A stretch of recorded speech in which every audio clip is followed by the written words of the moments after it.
Last summer, it was Arkham. 3 years ago, it was some random Juhani dialogue from KOTOR. Wait, is this really my legacy? But now, it's Fallout. And I just recently finished all 5 mainline Fallout games. Sorry, Tactics, you don't count. I love you though. And maximized affinity when applicable, and completed all their quests when applicable, with every permanent companion in these games, including DLC, even the Creation Club. By the way, Creation Club content will be acknowledged in this video overall, as it is technically official DLC, even if a lot of it's probably not canon, but I'm gonna rank them anyways. That's my niche now. I rank things. I'm officially just basing this list off how much I like using the companions. Their story, personality, side quests, and gameplay mechanics are all things that contribute to how much I enjoy traveling with them. So while the automatrons you can build may not have much at all in terms of story or personality, I love building, customizing, and wreaking havoc with whatever monstrosity or a protectron named Constructo I can make, and they will therefore rank pretty darn high. Spoiler warning, I guess. On the other end, while Nick Valentine is a good contender for the absolute worst combat companion in Fallout 4, he's got a lot of utility with his hacking abilities, as well as an amazing story, a charming personality, so he'll rank high as well. Again, spoilers. I'm Pubix, and let's get started with the tiers. Spoiler warnings for Fallouts 1 through 4 plus New Vegas, even though all of them are at least like a decade or more old by now. So originally I had a tier below this one titled Fallout Brotherhood of Steel for reasons that should be obvious. That game's horrible. But I didn't end up putting anyone there, so I cut it. So now the bottom tier is called Med-Xocre. Get it? Like mediocre. Okay, look, I tried to get more creative with all the tier names this time, and it didn't really work out, but I don't feel like changing them, so here we are.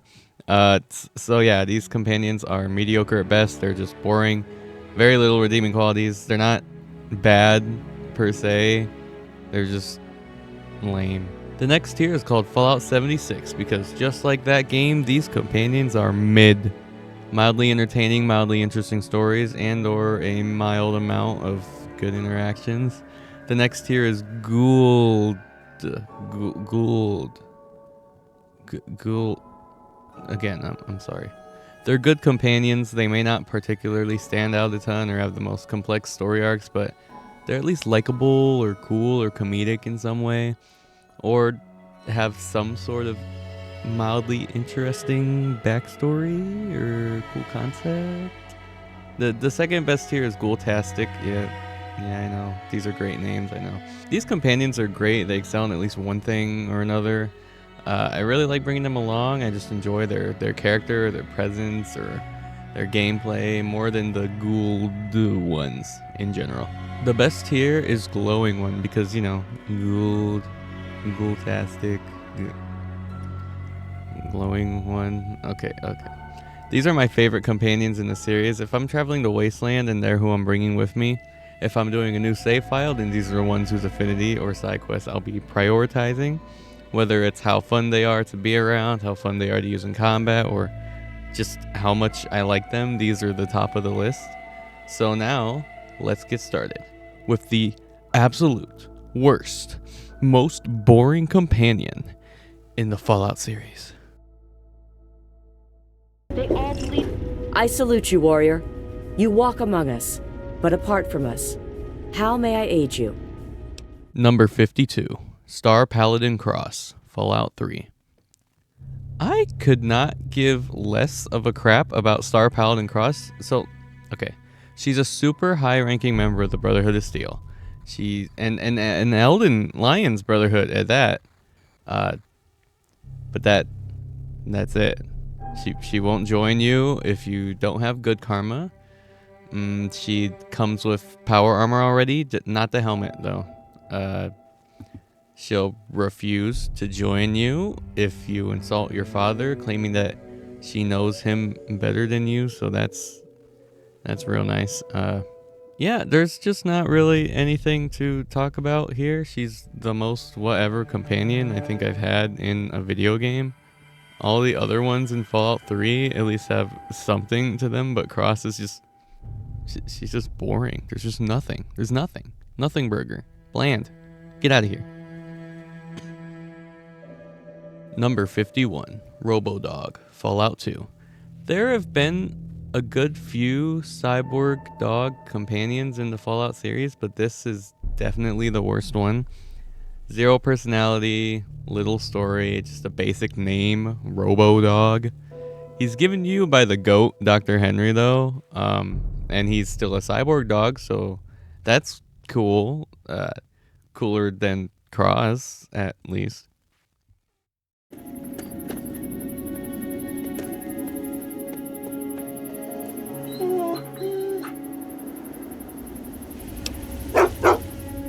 Number 50, Dog Meat, Fallout 3. My least favorite version of Dog Meat is the one in Fallout 3. First off, he's not very good in combat. He can die really easily, but at least with the Broken Steel DLC, he can infinitely respawn with the Puppies perk. But that's about it. He's found in a scrapyard, and you just talk to him to recruit him. Not much else to talk about.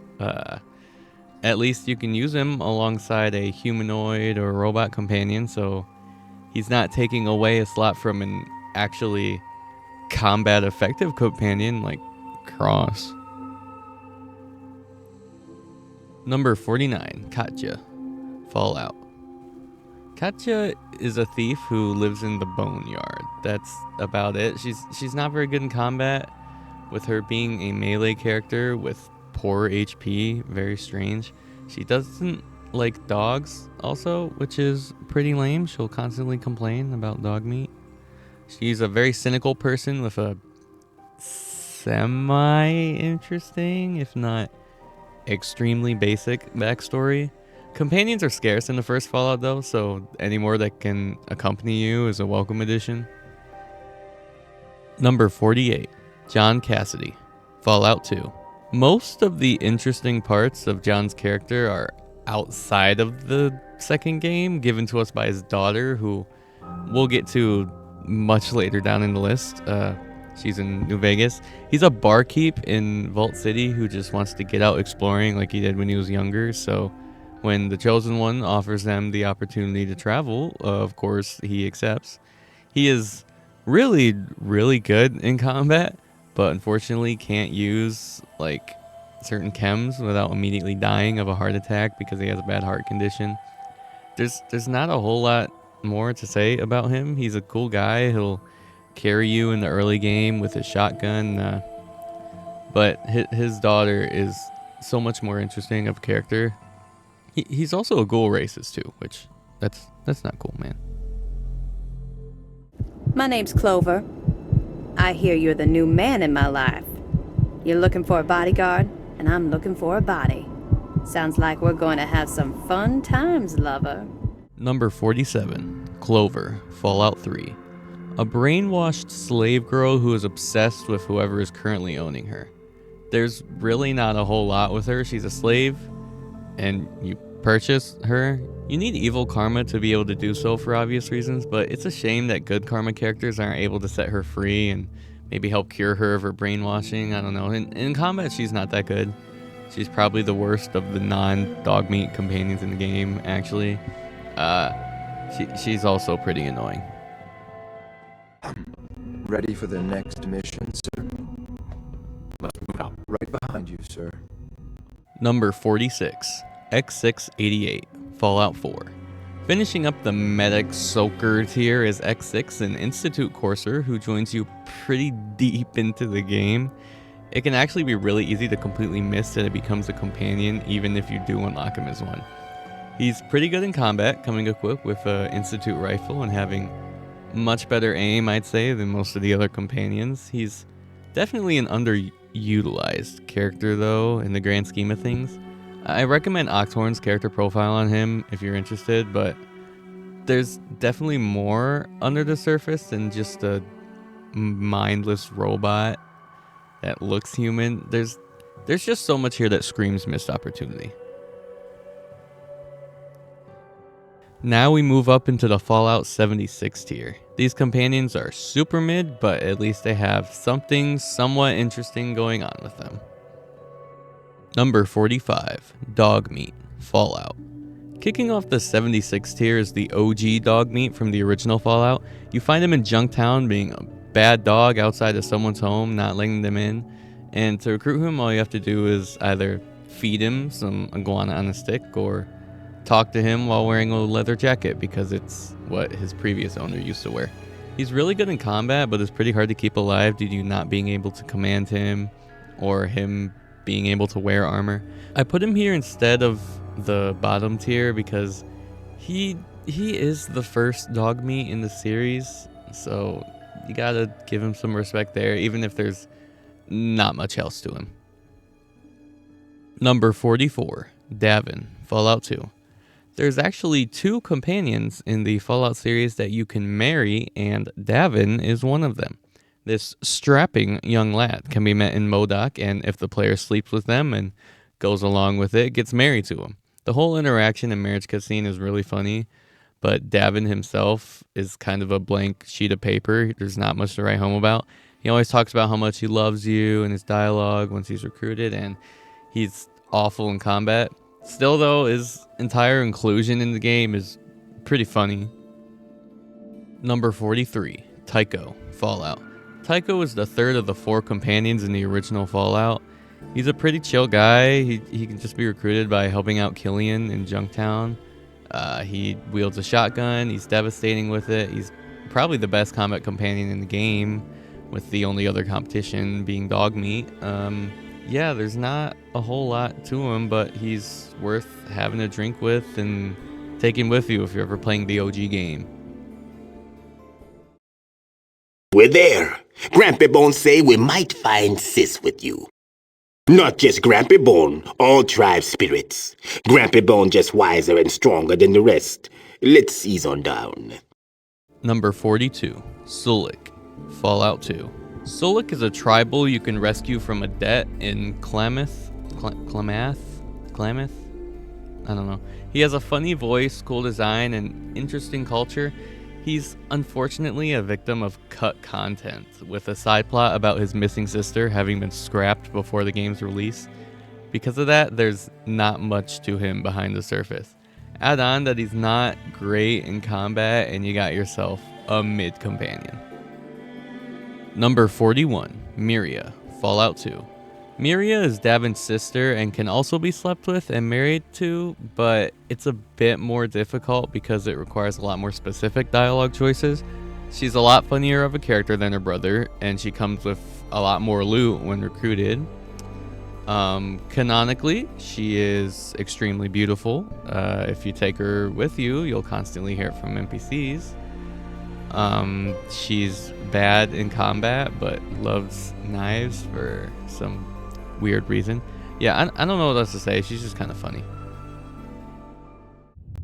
Everything's negotiable. Would you take tomorrow? Drive a hard bargain. You just buy yourself an extra gun. All right, boss. Let's get out of here. Number 40, Robert McCready, Fallout 4. McCready. I feel like this one would be pretty controversial, but I really just don't vibe with him. I don't know what it is. He has a backstory trailing back to Fallout 3. He has his own side quest. He's decent in combat. He's romanceable. He likes it when I steal. But for some reason, I just don't really like him. And I don't know why. You purchase his services in Good Neighbor as a mercenary for a few hundred caps, and his morals are so all over the place that you can really run with him whether you're playing as a good or evil character. His side quest revolves around helping him get back at the Gunners and getting a cure for his kid back in the Capital Wasteland. It's nothing special though. It's just run to a place, shoot up some people, run to another place, shoot up some people, and pick up a vial. Another companion serves essentially the same purpose as him that we'll get to later on the list, and unless you really like his very stereotypical mercenary demeanor, you'll end up just going with her. He at least has a pretty poetic romance option with the sole survivor, as they share a sort of mirrored backstory if you really look at it. Now we're getting into the real good stuff, or the Gould stuff. Yeah, it's the Gould. I'm sorry. All of these companions have something real special going for them, and if you run with any of them, you're pretty based. Number 39, Ian, Fallout. Ian is the very first companion in the entire Fallout series. When you find him, he is semi-retired as a part-time guard at Shady Sands, though previously he had worked for the Crimson Caravan. He mentions it somewhere in the game. It doesn't matter. He's a generally cool guy, but in combat, he is an absolute menace, and I don't mean to the enemy. I mean to you. There's plenty of memes about it, but Ian just cannot stop shooting you, shooting your other companions, or basically just anyone he's not actually supposed to be shooting. Regardless, he holds a very special place in the hearts of Fallout fans aware of the old games, and does have to be respected as the very first companion. And the memes are pretty funny. Number 38, Vic, Fallout 2. Vic is a trader and repairman that often deals with tribes just like the main character's tribe in Fallout 2. To recruit him, you have to free him from some slavers by either doing a quick side quest and buying his freedom, or by killing all the slavers. He's not the most complex character, but he's got a good sense of humor and a killer repair skill. Also, shout out to him, I guess, for being the only fat companion in the Fallout series. Number 37, Lenny, Fallout 2. Lenny is a Gould doctor and assistant to Harold the Goat in Gecko. Harold is amazing. I love him. As a doctor, he will essentially serve as your healer, running around healing you and your other companions whenever needed. He's also fairly durable too, able to act as a bullet sponge if nothing else. He comes with you because in the original Fallout, when the Vault Dweller visited all the ghouls in Vault 12, he wishes that he traveled with him and has regretted not going with him ever since. So when you, his ancestor, the Chosen One, appears in his office, of course he doesn't pass up the opportunity. He's a really nice guy, though it's unfortunate that several NPCs will judge you for having a ghoul friend, as well as John Cassidy constantly complaining about him. Number 36, Pariah Dog, Fallout 2. Pariah Dog is absolutely hilarious, and it makes me sad that this kind of dog character didn't become a repeating staple or gag like Dogmeat did. Failing a luck check during a random encounter will have a chance for you to encounter a dog surrounded by a bunch of dead bodies and creatures, and he forcibly joins your party and immediately plummets your luck stack, making critical failures a common occurrence. And the in-game description describes him as, quote, "You see a ragged-looking dog that could expire at any moment. This dog has several patches of fur missing and almost seems to be a walking corpse. He also seems to have a glass eye." Yeah, he's the goodest boy there's ever been, and you can't convince me otherwise. Huh? Thought you could hit Myron up for some free drugs? You stupid. Jet, Jet! You're talking to its maker, its creator, its god. Number 35, Myron, Fallout 2. Myron is the boy genius who apparently invented Jet. He's super cocky, really creepy, near useless in combat, but absolutely hilarious. He does actually have some use, though, outside of combat, as he's able to create antidote stim packs and even super stim packs for you if you bring him the right ingredients. On top of this, he already comes with a needler pistol loaded with 30 rounds, 6 stim packs, and 4 super stim packs. He doesn't have any sort of character arc or anything, I'd say, but it's only Fallout 2. I like having him around until he gets a touch too annoying. Yeah, you want something? Number 34, Jericho, Fallout 3. Jericho is the perfect companion for an evil karma character in Fallout 3. He's a former raider living in Megaton who actually helps defend the city from raider attacks. This would make it seem like he's turned over a new leaf, but in reality, he's just defending his home because he lives in it. To recruit him, you need to have evil karma and pay him a whopping 1,000 caps, which is definitely a steep price for the first town you're likely to encounter out of the vault. His commentary is really funny though, and he's legitimately pretty great in combat. Number 33, Dogmeat, Fallout 2. Dog meat from Fallout 2 is actually the same dog meat from the first Fallout.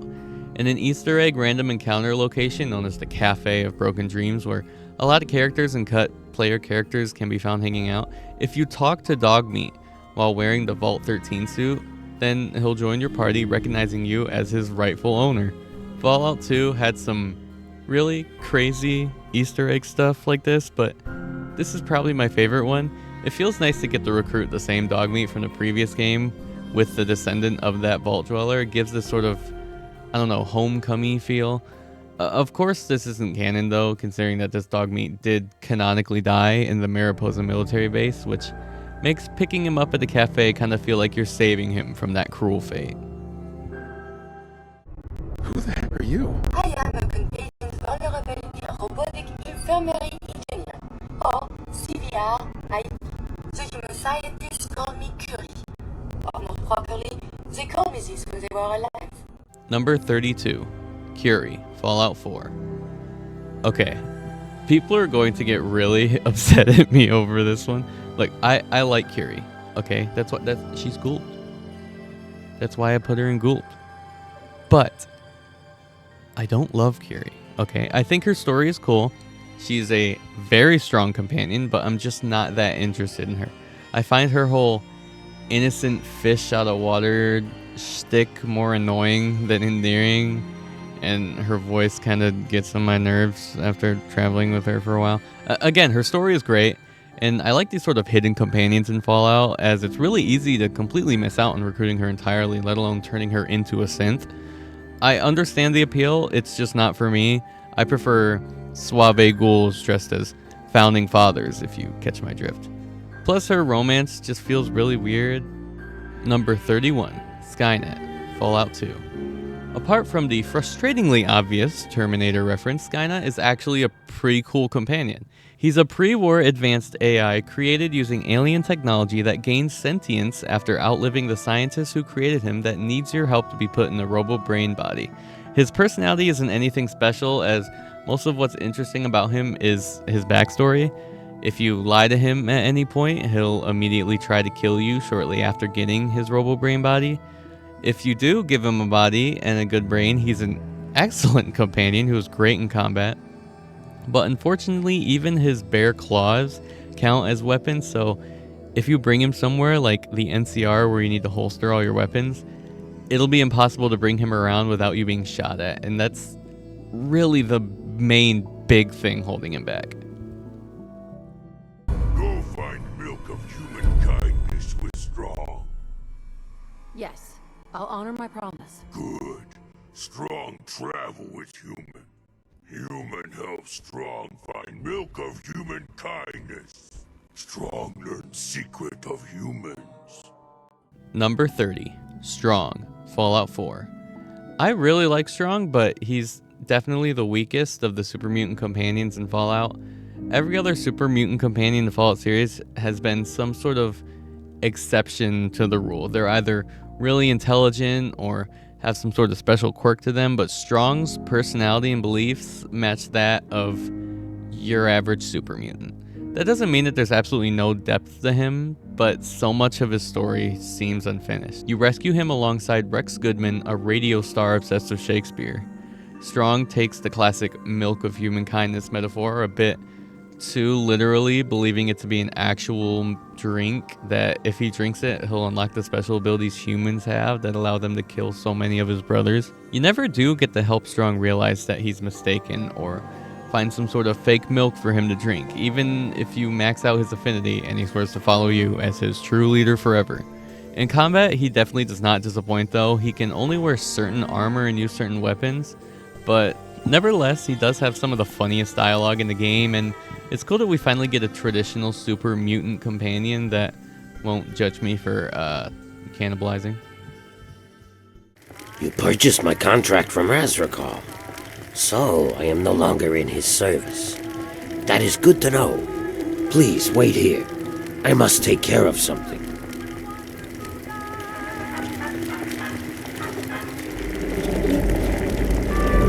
Azrakal, I am told that I am no longer in your service. Yes. Number 29, Sharon. Fallout 3. Sharon, Karen,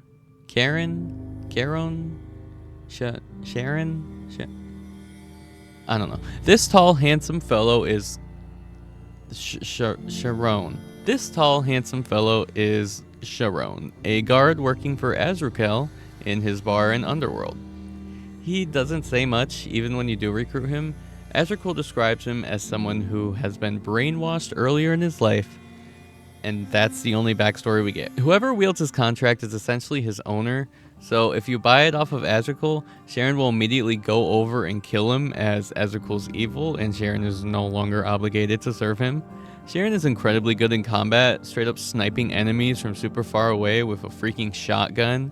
He's a really fun staple Fallout 3 companion, but I just wish we got to learn more about his background. Who brainwashed him? What happened, you know?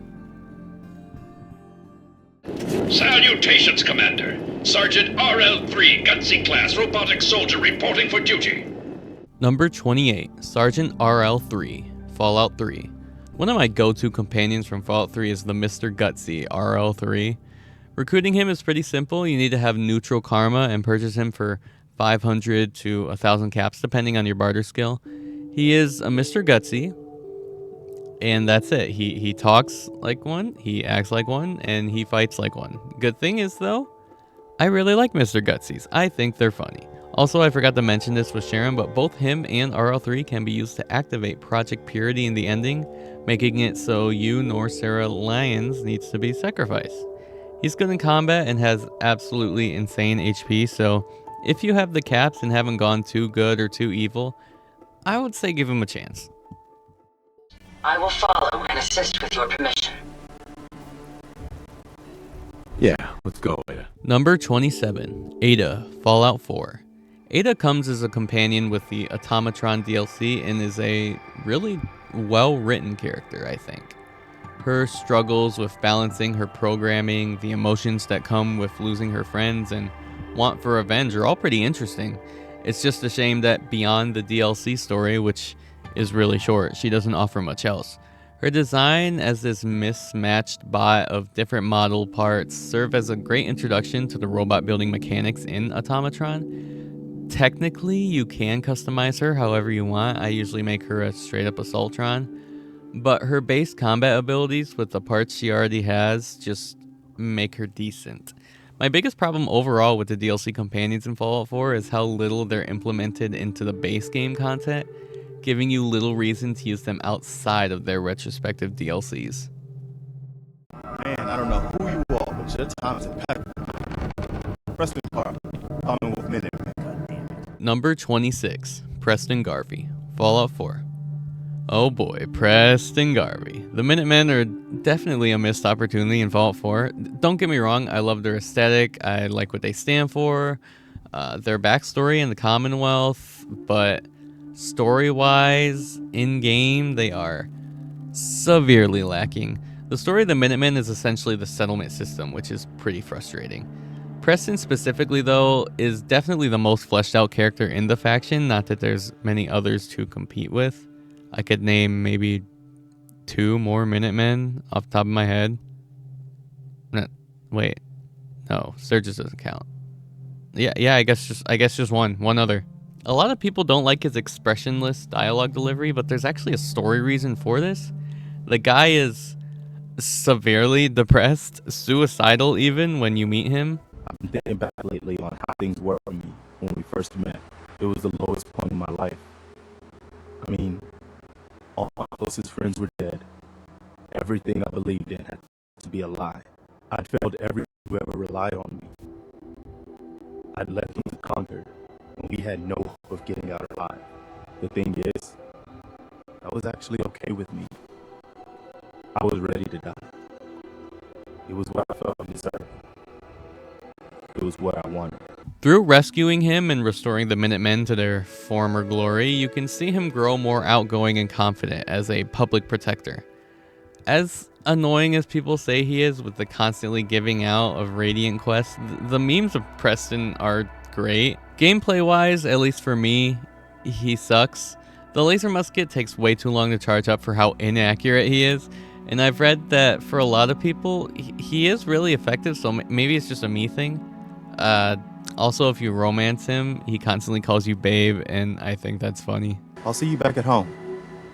Be careful, babe.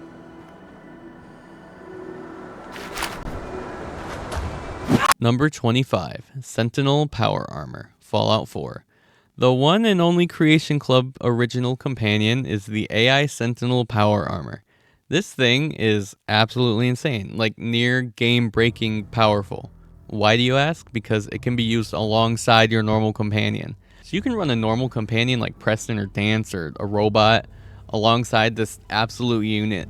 The quest to obtain it is short but neat and lore-friendly for the most part. The only technical downside to it is that you can't issue specific commands, nor revive it with a stim pack or robot repair kit. You just have to wait for its health to regenerate after the battle. Perks don't affect it either, but its power armor will never take damage, meaning you'll never have to repair it. It already comes fully equipped with a set of Brotherhood Outcast T45 power armor, and its base weapon is a pretty powerful laser rifle. I like to equip it with a decked out set of Captain Cosmos power armor, with the cowboy hat of course. But you can put on any sort of power armor, even low durability ones like the Overboss or Raider sets, and he'll never need repairing. And to wrap a bow on this companion, you can even customize its voice module to have the voice lines of a Mr. Gutsy, sorry RL3, or even Liberty Prime. I know a lot of people like to hate on the Creation Club, and yes, it is overpriced, but I do think that a lot of the mini DLCs here are pretty cool. Number 24, Eddie, Fallout New Vegas. Now we finally move on to our first Fallout New Vegas companion, and the fact that the quote-unquote worst one is already this high up means you know that that game has some quality ones. Eddie is one of the two companions in Fallout New Vegas that you can use alongside your primary humanoid/robot companion. Similarly to Dogmeat in Fallout 3, he's an Eyebot that's been upgraded for combat built by the Enclave. You find him damaged in Prim, and if you repair him, then he'll follow you around as a permanent companion. With help from either the Followers of the Apocalypse or the Brotherhood of Steel, he can be upgraded with a slick new redesign. In combat, he's actually really effective. He wields a nice little laser that can chip away enemies, and he's hard to hit due to being a tiny floating ball, always on the move. Eddie makes me wish we could build Eyebot companions or settlement protectors with the Automatron DLC in Fallout 4. Number 23, K9, Fallout 2. The far superior cyber dog of Fallout 2 is K9, a cybernetic dog with human-level intelligence, sentience, emotions, and the ability to talk, built by an evil scientist in the Enclave. One day, K9 bit the doctor due to disagreeing with his highly unethical experiments, which resulted in the doctor disabling his legs so he would be forced to just sit in the lab and watch all the horribly immoral experiments take place. You recruit him by killing the scientist and repairing his legs, and he's a very good companion, much more effective in combat than the Robo-Dog at least. His dialogue is pretty funny too, as he's got a funny, sarcastic sense of humor.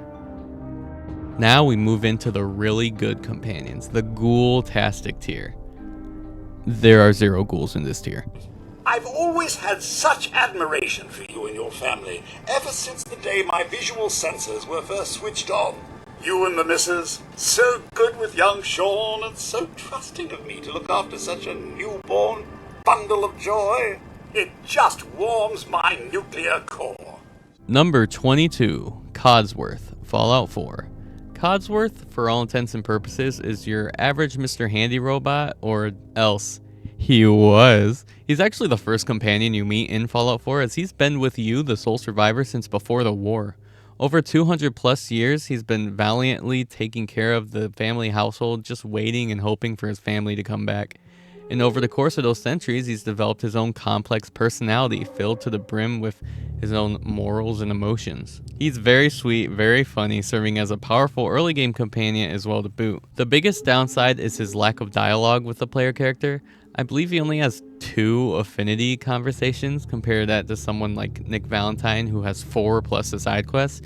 Nevertheless, he's a pretty great companion, all things considered. Plus, you can put a bowler hat on him, and that's amazing.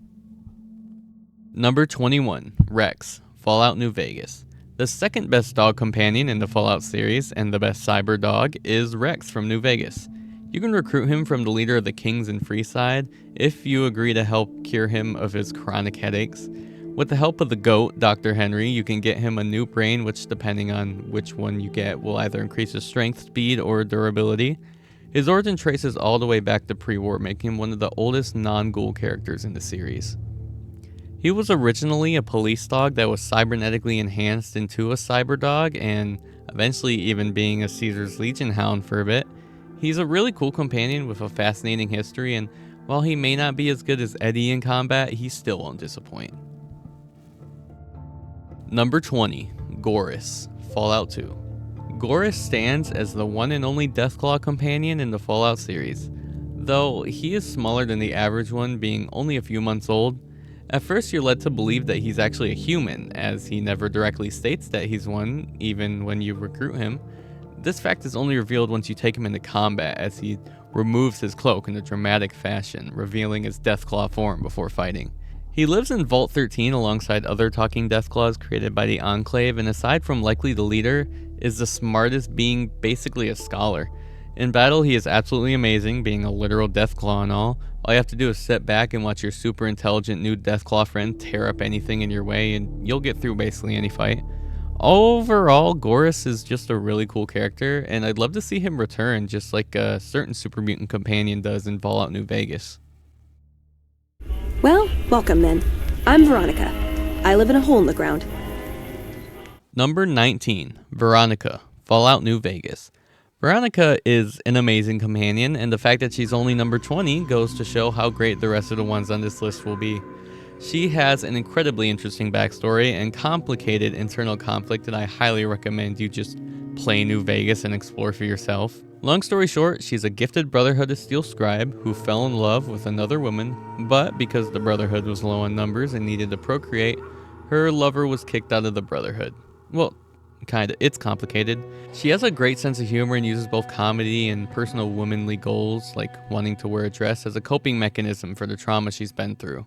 She's good in combat as she comes already equipped with a power fist and ready to pummel the opposition. Also, if you're on PC, always use console commands to make her actually wear the dress you give her. It's just required. It's just required. Number 18, Old Longfellow, Fallout 4. Old Longfellow is such an unfortunate victim of circumstance. He's the new companion that comes with the Far Harbor DLC. But most players aren't going to use him, as Nick Valentine not only makes more sense story-wise to bring with you, but also has a ton of lore and dialogue throughout the DLC. And with Nick being someone you've likely been growing attached to for a while already, you're almost guaranteed to bring him with you instead. And this is unfortunate, because Old Longfellow himself is a really interesting character in his own right. He doesn't have much to do or say once you return to the Commonwealth, but Far Harbor is so big and has so much content that if Nick wasn't around, I wouldn't really have a problem with that. His backstory revolves around his pregnant girlfriend, who he was planning to start a life with, until she joined the Church of Adam and had a miscarriage due to all the radiation exposure. Now in his old age, he struggles to find a purpose in life, but through some mutual admiration with the sole survivor, he can finally find that purpose in teaching you everything he's learned, seeing you as the sort of son or daughter he never got to have. It's a beautiful story that most players won't get to experience, which is a real shame. Gameplay wise, he wields a lever action rifle and is quite efficient with it. On top of that, he wears a unique coat that gives him a decent amount of damage resistance, making him an overall good fighter. If you're ever doing a repeat playthrough of Far Harbor, definitely keep Old Longfellow around if you haven't already. Kate. So, you're ready to hatch? I'll tell you right out of this place. Let's go. Number 17, Kate, Fallout 4. Kate is just better McCready in nearly every way. You can recruit her for free in the combat zone. All you have to do is kill some raiders. Raising her affinity is pretty easy too, since all you have to do is take a bunch of chems to crank it up to max. Her backstory is tragic, with her parents having sold her to slavery when she was a teenager, and years later she was able to obtain freedom and went back to her parents to kill them.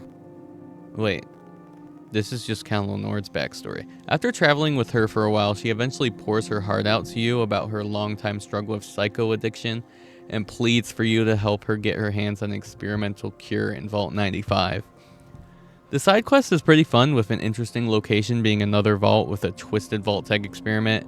In combat, she is pretty straightforward slugger.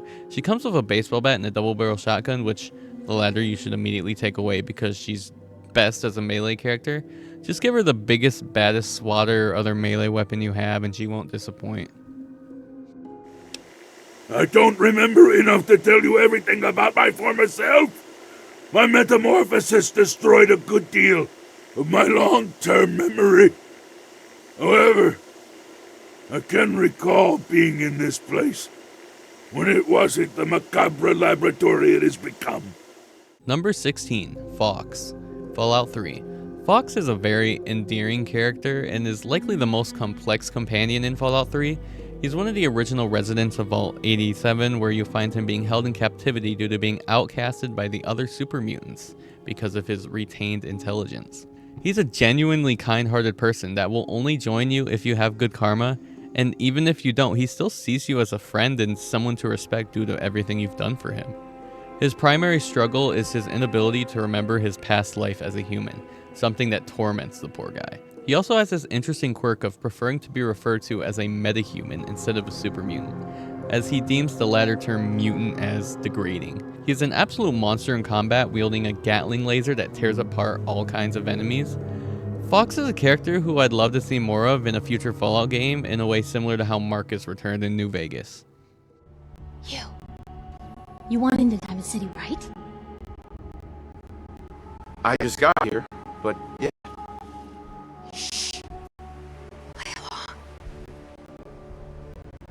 What's that? You said you're a trader from Quincy? You have enough supplies to keep the general store stocked for a whole month? You hear that, Danny?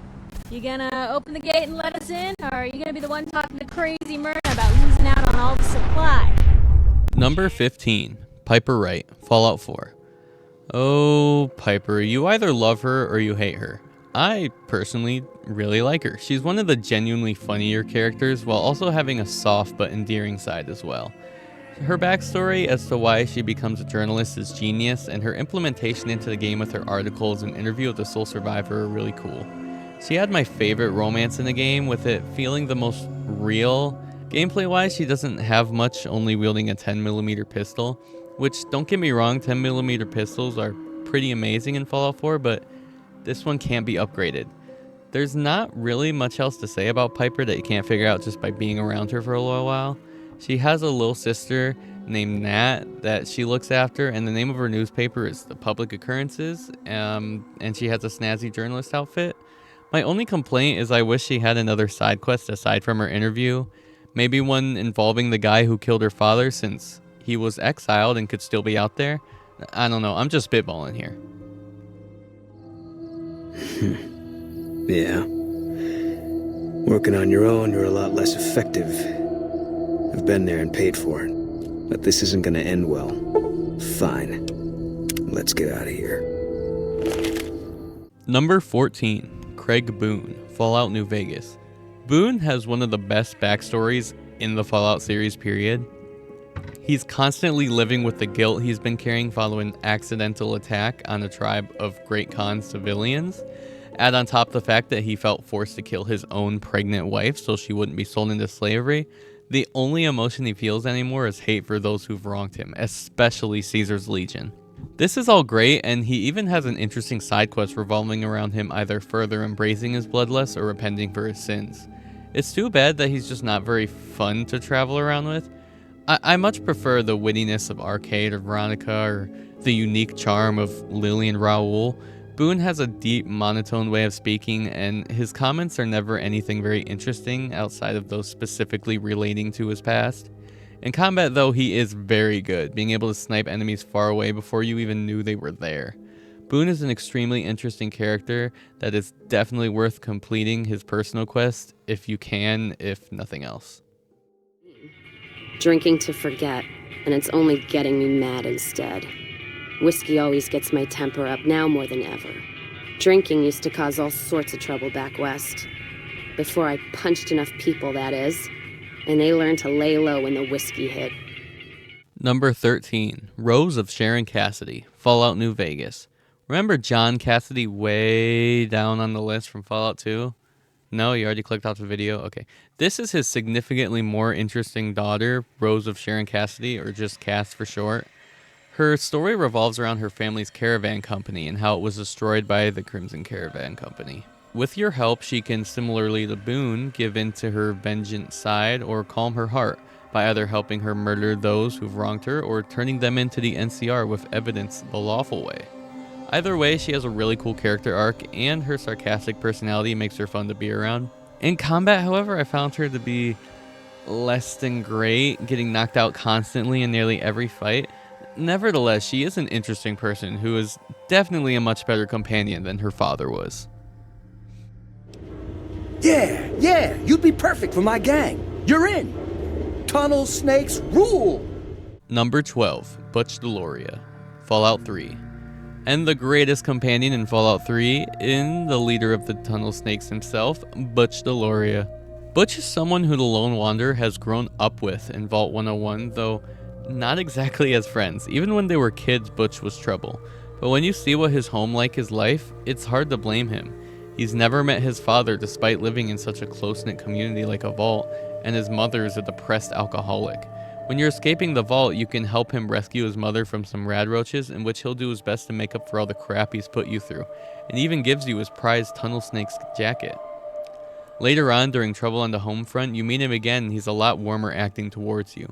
He really wants to just get out of the vault for good at this point, and depending on how you complete the quest, he gets his wish and even makes it all the way to Rivet City.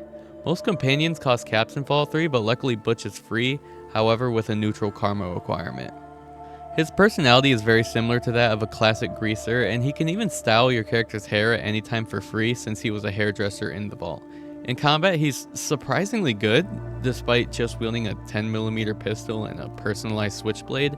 I really like Butch, and I think he's got the most going for him both presence-wise in the story, as well as character growth of the companions in the third game. You want me to come along with you? What the hell, I'm too old to settle down. We going now? Number 11, Marcus, Fallout 2. Following the best Fallout 3 companion is the best Fallout 2 companion, Marcus. If you haven't played the classic games, then you probably remember him as just the leader of Jacobstown in New Vegas. In the second game, Marcus is the mayor of another town, Broken Hills, as he'll explain to you in Jacobstown. In the original Fallout, he was a member of the Master's army, and up until the end of Fallout 2, he still believes that the Master was the right one in the end, until he becomes pretty dismissive of the whole thing in New Vegas. Marcus is just an incredibly chill character. He's a genuinely good guy that cares about not just other super mutants, but mankind as a whole. There's so much more that can be learned about his story through either talking with him or exploring the super mutant lore in New Vegas. For example, Jacobstown is named after a Brotherhood of Steel knight named Jacob that he had a multiple days fight with until eventually they both grew tired and decided to just be friends and travel together. They shared a ton of intellectual arguments about the Master and their philosophies, but remained close until Jacob departed to go his own ways. Like I've said, Marcus's character is just super cool, and the fact that he absolutely kills it as a combat companion as well is just icing on the cake. Finally, we have arrived at the Glowing One tier, essentially where I place my top 10 companions in the series. Get ready to get super upset at my horrible taste if you already didn't at Curie. I like you already. Walk into a new place, make a show of dominance. Nice. Good neighbors of the people, for the people. You feel me? Everyone's welcome. Number 10, John Hancock, Fallout 4. Hancock is a cool ghoul. His backstory is really interesting, revealing that he wasn't always a ghoul and actually took an experimental drug to become one, hinting that it's likely because he couldn't stand the sight of his own self. His brother is Mayor McDonough from Diamond City, and when he became mayor and banned ghouls, Hancock left alongside the ghouls as he didn't believe what his brother did was right. Eventually, after years of cowardice and running away, he woke up after a chem-induced coma right next to the outfit of John Hancock, putting it on and starting anew as the Revolutionary, becoming the mayor of Good Neighbor and embracing chaos. The biggest downside about Hancock is his lack of character development during the actual game. As he said himself, he's in a sort of transitional phase. A lot of what he's stood for throughout his life, like the freedom to steal or kill for the sake of survival of the poor, is something he's having changing thoughts on. If you steal, he doesn't like it. When you steal from him, he'll play it cool, but he realizes how much it sucks to be stolen from. When you kill his friend Fahrenheit, he also plays it cool, but in reality is pretty upset about it, wanting you to go kill Bobby for revenge. He never really comes to any sort of conclusion, and even when Mayor McDonough is revealed to be a synth, he doesn't have much to say about it. He is an extremely interesting character nonetheless, and is, I believe, the only romanceable ghoul in the whole series. In combat, he's less than ideal, with Piper and Nick being the only companions possibly worse than him. He is really easy to raise affinity with, however, with you just needing to down chems like it's candy.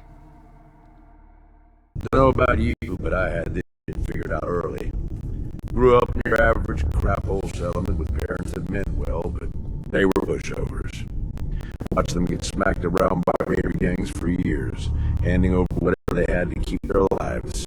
One day, I'm watching them cower in front of some punk with a gun, and it just hits me.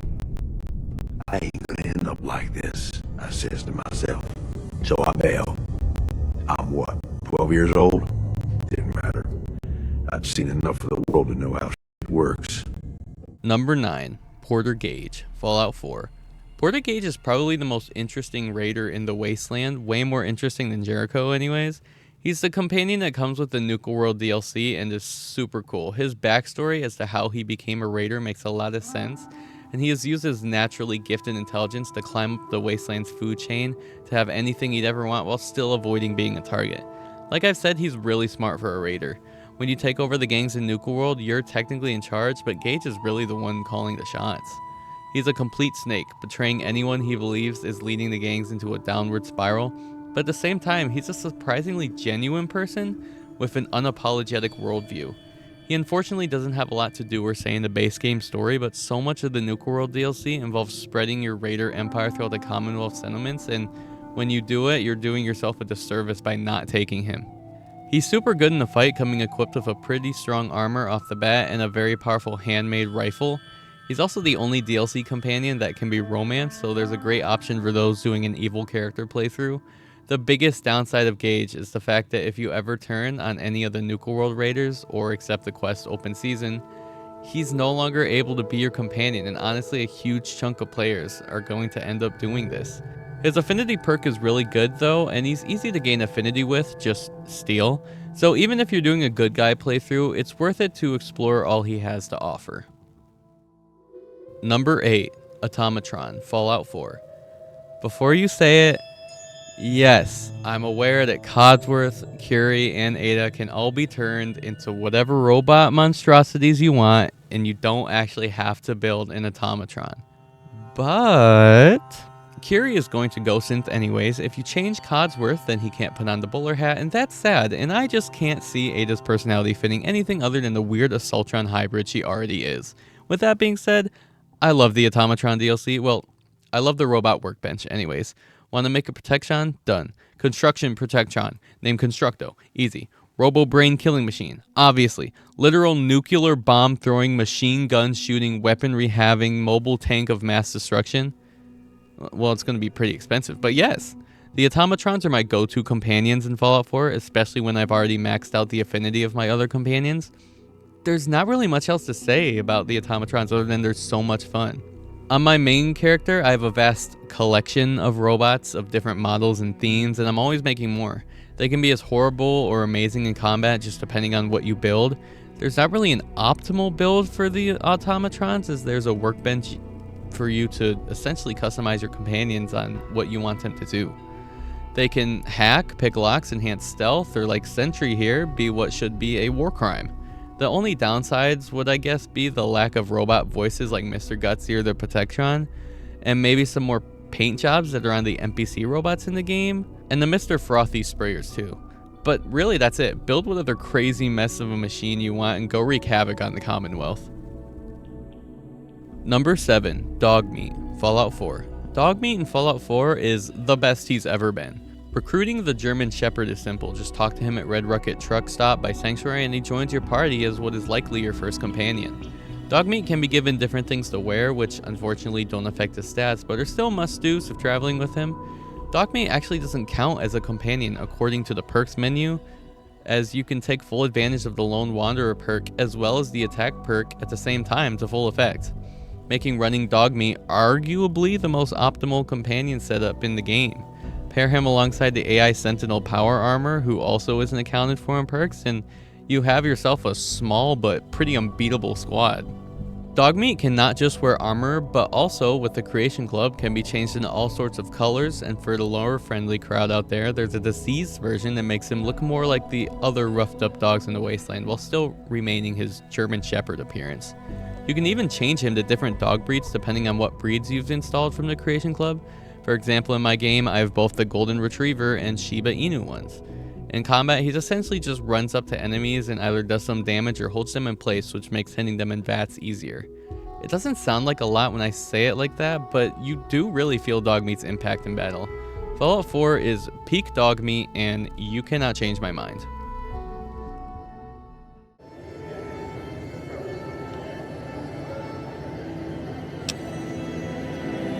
Overt flirtation will get you everywhere, you know. On a slightly more serious note, if you're interested in helping out with the troubles plaguing Freeside, I can come with you. Just don't do anything obnoxious, like trying to help Caesar's Legion, and we should be fine. Understood? All right, let's not waste any time. There are people out there to help, things to learn. Maybe not in that order, but let's get to it. Number 6. Arcade Israel Gannon, Fallout New Vegas. You can recruit him by either flirting with him as a male character, having a super low intelligence, having good Followers of the Apocalypse reputation, passing a speech check, doing certain quests, probably something else, but you get the point. He's very easy to recruit because there's a million ways to do it. He has a pretty unique affinity system where taking him to certain locations or choosing specific dialogue options increases trust points, eventually unlocking his personal quest if you get 5 trust points and progress through the game a certain amount. It consists of you and him recruiting several old Enclave remnants, specifically the members from his father's elite unit, including the GOAT, Dr. Henry, to recruit for the second Battle of Hoover Dam. He managed to escape annihilation from the Brotherhood of Steel in Fallout 3, and despite being a former member of the Enclave, he has a very selfless personality, going as far as to even call his previous affiliations fascists. He is probably the wittiest character in the series, constantly throwing out references and being a huge fan of exchanging banter. There's honestly not that much else to say about him, and he might sound boring with what I've said, but he's genuinely really interesting and fun to travel with. His commentary is the best, and his personal quest and how it ties into the main story is great as well. He's pretty squishy in combat, but still good doing a lot of damage with his plasma gun. The only real downside is that once you complete his side quest, he becomes unavailable for the rest of the game. But depending on your choices during it, could have a cool payoff. Arcade Gannon is awesome, and even if you're doing a Legion playthrough, he can be given to Caesar as his personal doctor to have a surprisingly interesting ending. Paladin Dance, Brotherhood of Steel. Number 5. Paladin Dance, Fallout 4.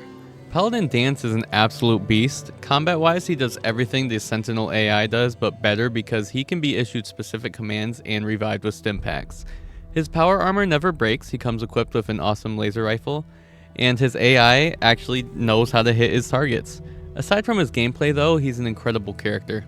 When you first meet him, he seems like the perfect paladin, the ideal model of what a member of the Brotherhood of Steel should be.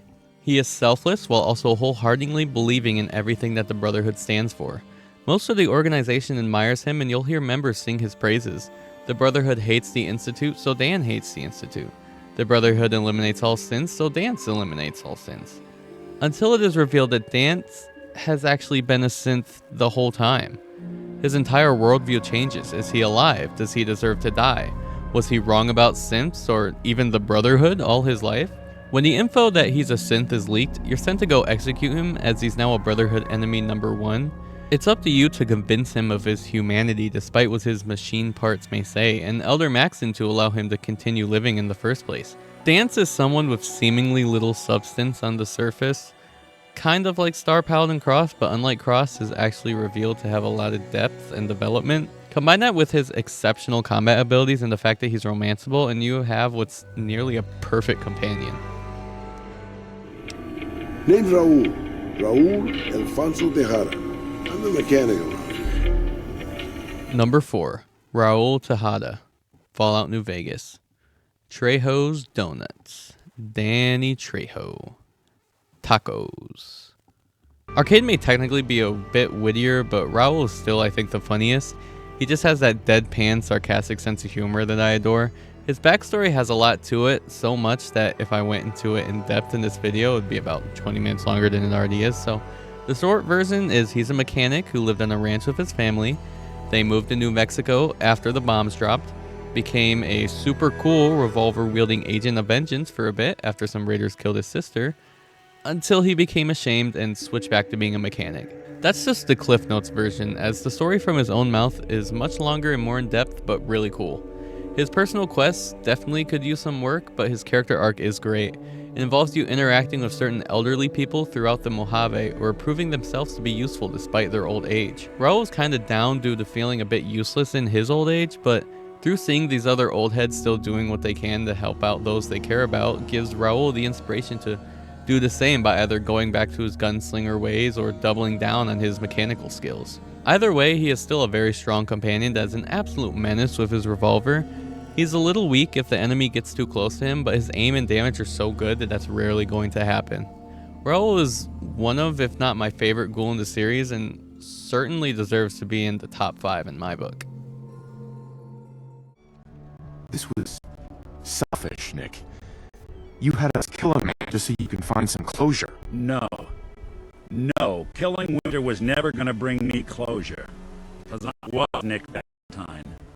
I had memories, his fears, all that poor bastard's hope.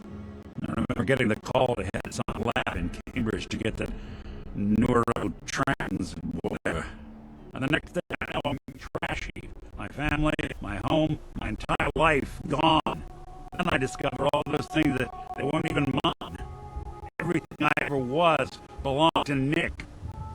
I'd hoped with Winter gone, the last hint of that old world snuffed out, I could finally be free.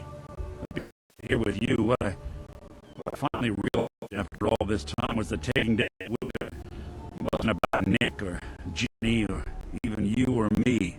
It was about justice, about doing what's right, and that act of goodness, that's ours. All the good we've done, that's ours, and ours alone. And even if that's the only thing in this world that I can ever claim as mine, not Nick's, not the Institute's, but mine, then I can die happy. Number 3, Nick Valentine, Fallout 4. Nick Valentine is the best written character in Fallout 4 and probably the whole Fallout series. He's a prototype synth with the memories and personality of a pre-war detective of the same name.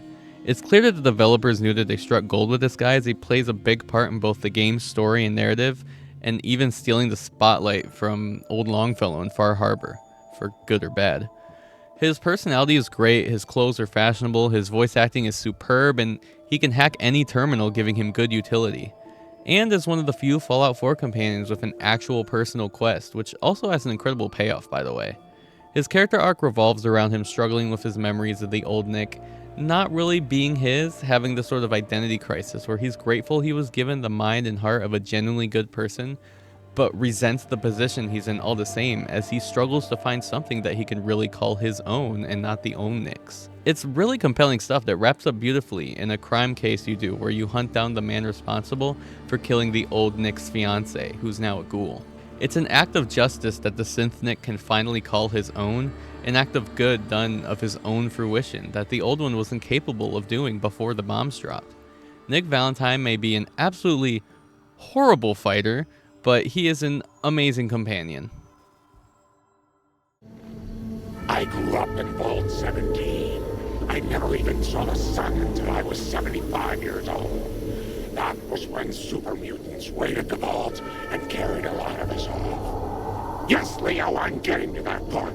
They made me one of them, and they put me to work in an army that was going to conquer California.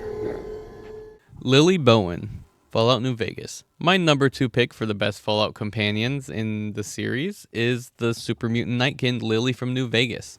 Lily is a mutant who served as a former assassin of the Master's army during the events of the first Fallout game, having made her way to the mutant-filled village of Jacobstown as the primary caretaker of its cattle. Before she became a mutant, she was a 75-year-old grandmother who was taken from Vault 17 and dipped into a vat of the FEV virus to become what she is now. Her excessive use of stealth boys during her time in the Master's army led her to develop an interesting form of schizophrenia, making it so that now she has a psychotic voice in her head named Leo that constantly tries to induce her to commit violent acts. The GOAT, Dr. Henry, made her some antipsychotic drugs that drown out Leah's voice but make her forget more and more about her grandkids and her previous life that she loved dearly. It's a really heart-wrenching story, and not one you'd expect from a super mutant nightkin of all things. Her story consists of her struggles to keep her psychotic breakouts from Leo's influence in check, but also wanting to keep the memory of her grandkids at the same time. As her trusted friend, you're able to convince her to either stop taking her medication, which turns her into a bloodthirsty monster, or make her take it as prescribed so that she gains complete control of herself, but her memory of her family forever drifts away. Personally, I like to let her take her medication as she already does, as it should be her choice in the end, and with your help, Leo can hopefully be put aside more and more. Story aside, she's a great unit in combat. She wields a makeshift sword made out of a vertibird blade and is devastating with it. On top of being an excellent companion to rush enemies with, she's also the best companion in the game for a stealth build character. Being a Nightkin, she uses a permanent stealth boy when you're crouched, and her companion perk both doubles stealth boy length and increases your own stealth critical damage. Lily knocks it out of the park in basically every category. She's my favorite companion in New Vegas and second to only one more character on this list entirely. There's other organizations out there, and in time, I'm sure they're going to spoon feed you their own patented form of bullshit. Ignore the verbiage and look at what they're doing, what they're asking you to do, what sort of world they'd have you build, and how they're going to pay for it. Number 1. Deacon, Fallout 4. Deacon is my favorite companion in the Fallout series. Deacon is a member of the most overhated faction in Fallout 4, the Railroad, as its most interesting and covert member. When traveling with him, he'll constantly change his clothes and wigs, which is a really fun quirk that fits his whole spy gimmick. In combat, he's nothing too special, but certainly not bad. He uses a sniper rifle, and while he won't be annihilating enemies a mile away like Boone, he'll still hold his own. Deacon also doesn't have his own side quests like Nick or Kate, though he's pretty integral to the Railroad faction as a whole, so if you're siding with them, you'll likely be running with him and getting all his unique dialogue anyways. So you may be wondering why he's my favorite. He doesn't wear what you want him to, he's barely above average fighter, and he doesn't have a personal quest to call his own. I personally like his clothes changing gimmick, but the real reason I love him so much is his personality and just how interesting he is. He appears to be in his 30s or 40s, but is likely much older, very likely being the person responsible for starting the Railroad, with Desdemona even suspecting him of being the long-thought dead/missing member, John D. Evidence through the game suggests that Deacon has been on you, perhaps from the very beginning. A railroad sign scouting location can be found near and facing Vault 111, alongside the fact he can be found in disguises everywhere before you actually meet him, just about confirms this. This isn't even mentioning the countless things he can say about you when you show up at the Railroad's front door. He tries to fool you in his dialogues, first trying to convince you that he's a synth, and next the secret leader of the Railroad, and he's pretty good at it. He's a spy that lies for fun, and it makes it hard for him to grow attachments, but all of this is just because of his actual past. The past he's only willing to admit when he trusts you completely. I'm a liar. Everyone knows it. I make no secret of it. Because the truth is, I'm a fraud in my core. When I was young, a hell of a long time ago, I was, well, scum. I was a bigot. Very violent bigot. He used to be in a gang that brutally killed synths, until he became so disgusted that he left and got married. The woman turned out to be a synth, and his old gang tracked him down and killed her, so he killed them. It's the first conversation that you ever have with Deacon that's completely serious, and likely the only one where he's telling the truth. He's ashamed of what he was and what he's done, both with his old gang and what he did to them as well. All the lies and disguises are all just fronts for his insecurities. His story is really compelling, and his arc is one of the best. Outside of that, he's just super fun to travel with. He's constantly making witty remarks and making a ton of both pre-war references as well as references to characters and events in both Fallout 3 and New Vegas. So much so that it's even theorized that Deacon is the lone wanderer from Fallout 3. I absolutely love Deacon, from his personality to his story to his unique gimmick and presence throughout the game. Of course, it would be nice if he had a real personal side quest that maybe explored the mystery of his past a bit more. And I'd really like for there to be one more affinity dialogue, as he only has 3 compared to some others like Nick who have 4. But he's still my favorite and will remain in my book as the #1 companion in the Fallout series. And there goes number 2. Let me know what other kinds of videos you want to see, or maybe some other ranking. I decided to make this one because I've recently been on a Fallout kick and played through all the games back to back and thought this would be a fun video make, and it was. It just took longer than expected because of school and stuff and getting footage from all the games, but I'm officially done with college, so hopefully I should be uploading a bit more frequently. I don't know, we'll see. I think I'll do a video or 2 on Knights of the Old Republic companions and maybe the Jade Empire ones, because I feel like those wouldn't take too long and I know those games in and out. But yeah, if you have any suggestions, like I said, let me know. Like and sub if you want to see more of this for some reason, and go to Chili's.